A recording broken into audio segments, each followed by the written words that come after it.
to my left, and I saw my husband desperately clinging to the cliff edge. And then I looked to my right, and I saw my son staring at him, petrified with fear. And I knew in a heartbeat exactly who I was going to save. To tell this story properly, I need to go back to when I was pregnant with our son, Zoe. Giving birth hurts. Now, anybody in this room who has given birth knows I have made a great understatement. So let me say it again. Giving birth hurts a lot. But it's only the pain of labor that could possibly compel a woman to let her child out of the safest place it will ever be. The womb is the original bubble-wrap suit of safety. And once you give birth, the world and everyone in it conspires to pull your child away from you and into danger. Now, I'm a person with some imagination, and so I would spin out a lot of disaster scenarios. Some of the basic ones: he'll run with scissors, he'll ride his bike without his helmet, he'll get into a car and have a terrible car accident. You know how it goes.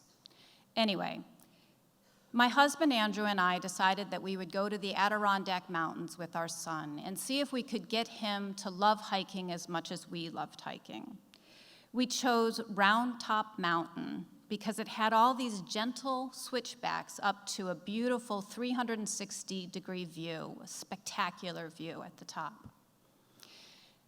Now, being a woman who catastrophizes, you would think I would wonder why the name of the trail was changed to the Big Slide.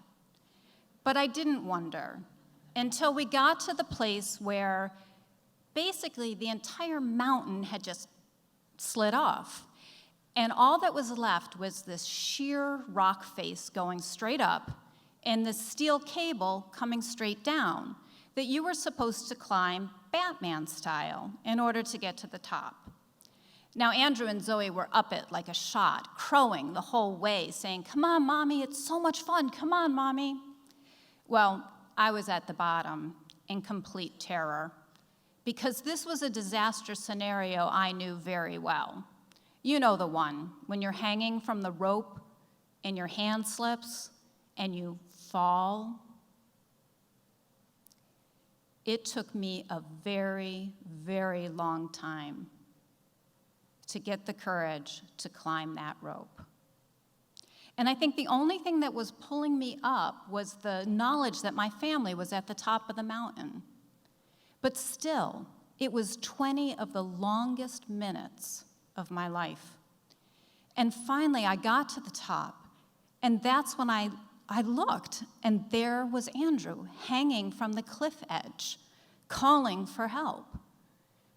And he must have seen something in my face or maybe in the step that I took away, because he just stood up. He just stood up. He said, "I'm okay." I said, "You're okay? What do you mean you're okay?" He said, "Look, it's a ledge. I'm standing on a ledge. I'm not really hanging off this cliff. I'm okay." Well, he was okay, but I was not okay. In that split second of a decision, I knew for the rest of my life that I would have let my husband, the love of my life, fall off the mountain rather than go and help him and risk falling off the mountain myself and leaving our son at the top of the mountain alone. You might have thought that would have been a slippery slope for our marriage, but it wasn't. It wasn't. We tell that story a lot. We laugh about it. Andrew likes to say that it's the story about him being a complete ass, and I don't disagree.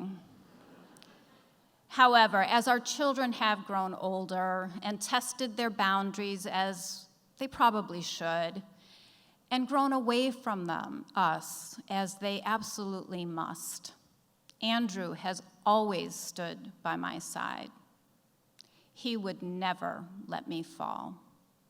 Thank you.